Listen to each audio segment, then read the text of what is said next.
What's poppin', everybody? Welcome to another trade recap. I hope you are all having a blessed day. I know I am. And today I ended up taking a few trades. I'm gonna break down all of them. I took two two wins. I took two losses and then a break even, which I'm not really that happy with how I traded today. I did take a very good trade, but leading up to that, those losses I took were very unnecessary, and I think that they were avoidable, and I want to get into all of that today. So let's get right into it. First trade I took coming into the morning came off of market open. Now, y'all know I do always say don't trade. I don't like to trade off market open. It never ends good for me. Now, there is a trader that I know that literally always trades off market open, and I was watching one of his trade recaps, and we view the market the same exact way. He usually just executes on it. Wherever I see the market going off open, he just takes that. And so I decided to try it out today. Not gonna lie, and it failed terribly. So let's get into it. The first trade I took came off of, where's my tool at? Okay, here it goes. First trade I took came here with an SMT with ES. ES had never tapped this gap with an SMT. Zoom in some. Never mind, we can't use replay mode right now. We got an SMT though. Zoom in. Price is respecting this order block right here. Y'all see these wicks? No wick is closing below this order block here. Still respecting this small 15-minute gap. So I'm like, okay, that is a good sign. We inverse this 15-minute gap as well. So I'm like, all right, price is probably gonna want to go higher. Now from here, I'm waiting. I'm seeing. Oh wait, no, I'm bugging. I was looking at it off the hourly. We're respecting the hourly. And then from there, that's when I zoom in. Then I look at the 5-minute. I see the 5-minute initial gaps were inversed. We're still holding this initial inversion gap, as y'all can see. No wicks, no bodies below it, just wicks. And then also, we had the SMT at the lows. Now, why do I also believe that this is a good long? Excuse me. London is displacing out of a bullish gap. Anytime London is displacing out of a bullish gap, oftentimes you can see that be a continuation that you can see. Excuse me. You can see us continue from that day, especially with Asia's highs resting above us. We had relative equal highs, a lot of stacked lowers. There's just liquidity here, all-time highs. I'm like, okay, if London's displacing out of a bullish gap, we have an SMT during London session, we're probably going to go higher. So what trade did I end up taking? I took this 5-minute inversion off of market open. We had this perfect body close above on the 5-minute after respecting these gaps. All wicks, no bodies closing beneath this order block here. I'm like, all right, I'm liking this. Everything is aligning. Everything makes sense. SMT, higher time frame gaps, more gaps within the same time frame being respected. We have the inversion. We have low resistance liquidity resting beneath us. I was going to go break even at this internal high and then really want to see runners to Asia and beyond. Really, probably this high was going to probably be my main deal well, just because it's around equilibrium of this range. Equilibrium is also yet to be really displaced too as well.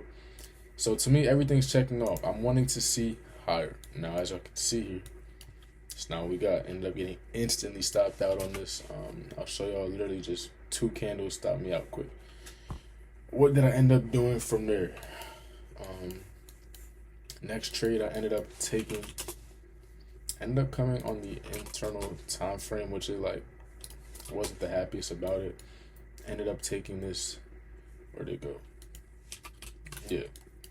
So once I got stopped out and I recognized that we put in, we put in an SMT at the highs, I want to say, because ES at this point we're kind of uncorrelated at the moment. At this point we're uncorrelated, so yeah, y'all can see we put in an SMT with these highs with ES. So I'm like, all right, we're probably gonna go short, and this is where I took my initial long. Now this long put me back around break even on the day once I took, or this short I mean. Once I recognized that SMT price holding the 2-minute. I initially took a short when we first tapped it, which came here. I took this initial short, which ended up stopping me out. I had my stop literally right above this high.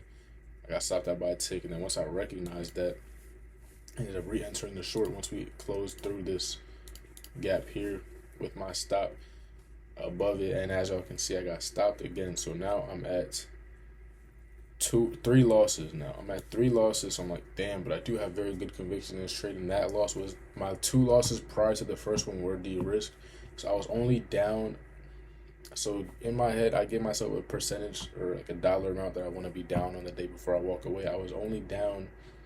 I had another trade left prior to me hitting that dollar amount. So I'm like, okay, it's not gonna kill me if I take this. So I re-entered once we got this displacement here. My fill was towards the bottom of this candle. My stop was here, with London session being my main target, and that played out.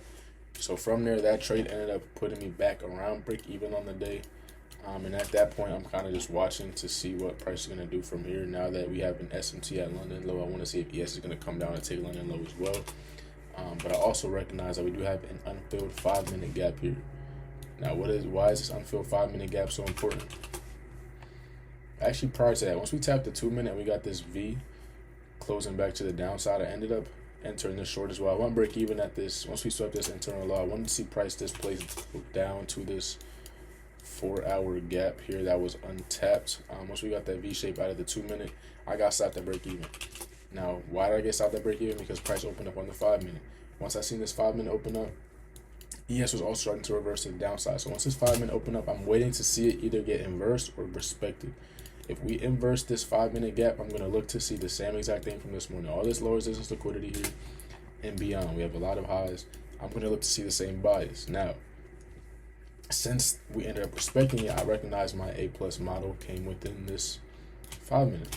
It's also, when we look at the time of it, it is 9:53, peak macro time. Everything aligns with this trade that I need to see. We have a 5-minute get tapped, 15-second gets respected. We have an SMT internally. We also have an inversion plus a change in the state. We also put in a bearish gap on the change in the state. So everything that I need to see aligned here. Literally everything to the tick. My A+ setup, y'all know when I say, when we have this type of model present itself, it always is extra credit when we have a new gap get formed on the change in the state. And that is exactly what we had. So my fill was like here.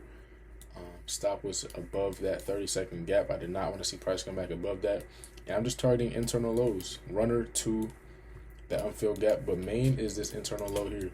And as y'all can see, it ended up completely dumping straight down within the matter of minutes. I was in and out of this trade, and this is what put me back in profit for the day. So that was that. Now those initial 2 losses, I'm not like completely mad at the time. Price was uncorrelated, so that's kind of my fault. Really, that is my fault for not understanding that and realizing that, and I should not take the trade at that point. I need to do better at that. It's the losses that are eating at my success at this point. It's the avoidable losses, so I definitely need to do better with that. But that's why I'm making these trade recaps, so I can hold myself accountable and talk to y'all about it. But yeah, this was the trade I ended up taking though. 15-second, 30-second, right after we tapped the 5-minute. Everything I needed to see, it made sense. So that is what I took from there. Very good risk to reward. I ended up closing out a good probably like 90% of my position. I was in with 30 contracts of MNQ. I ended up closing like 27, so 97% of my position I closed out here, and then I let the 3 contracts go. I trailed my stop once we put in this new gap here. I trailed my stop to this high, and then the rest got stopped. So that was that. That was that trade. And then from there, I was done on the day. Ended up putting me. I didn't actually show y'all my P&L. I'll just show y'all here.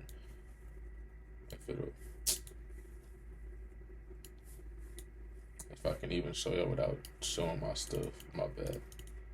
Yeah. What is? Okay. So I'm up $1,300 on a day times 5 accounts. Because my other accounts got blown off of the first loss. So my first 2 losses, I lost my other accounts from that. I have a couple of evals. I have 5 evals to take profit trader right now, and then I had 5 through Traderify that I just lost today, which does suck, but it's part of the game. You know, losing accounts is part of it. I'm not gonna let that eat at me or whatever the case may be. So yeah, happy that this trade ended up putting me back. And yeah, that was that. So that being said, I'm gonna catch y'all in the next one. I do have a good video coming out for y'all today. I have a pretty long car conversation. If y'all do want to tune into that, it's gonna be dropping around 12 p.m. So stay tuned for that in a couple hours. And yeah, I'm gonna catch you on the next one. Please leave a like, comment, subscribe. I appreciate all of y'all. Join the free Discord, and yeah, catch you on the next one, man. Thank you for watching. Peace out.